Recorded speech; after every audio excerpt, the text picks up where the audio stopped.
Welcome to plate of hungry. ఈరోజు మన hungry ప్లేట్లోకి ఈవినింగ్ స్నాక్ లాగా మనకి అండ్ మంచింగ్ లాగా కూడా శనగపప్పు వడలు వచ్చేస్తున్నాయి. దీని తయారీ ప్రాసెస్ ఎలాగో ఈరోజు చూద్దాం. దానికోసం ఫస్ట్ మసాలా ప్రిపేర్ చేసుకున్నాము.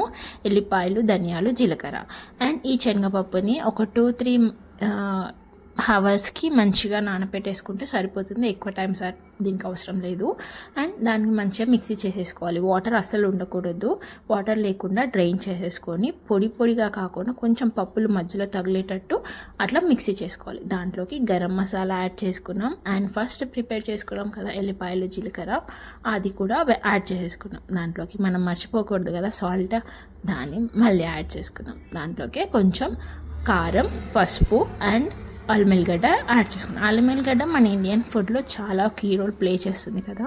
మనము ఆల్దో ఎల్లిపాయలు వేసాము, బట్ ఫ్లేవర్ కోసం అండ్ టేస్ట్ కోసం అనేసి అల్లం వెల్లిగడ్డ కూడా వేసామన్నమాట దీంట్లోకి.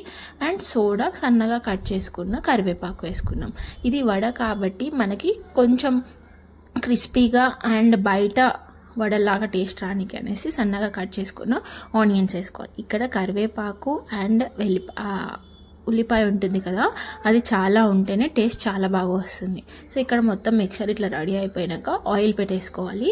అండ్ వడలు మనము ఒత్తుకోవడానికి ఒక క్లాత్ తీసుకోవాలన్నమాట. ఏదైనా గిన్నెని బోర్లు చేసి దానిపైన తడి క్లాత్ ఉంటుంది కదా, తడి క్లాత్ వేసేసుకొని వడలు మనం దాని మీద ఒత్తుకోవాలి. మన ఫింగర్స్ పైన ఒత్తితే ఏమవుతుందంటే ఫింగర్ ప్రింట్స్ వస్తాయి అండ్ ఈక్వల్గా కూడా వడ అనేది రాదనమాట. ఒక సైడ్ దొడ్డుగా, ఒకసారి సన్నగా అట్లా వస్తుంది.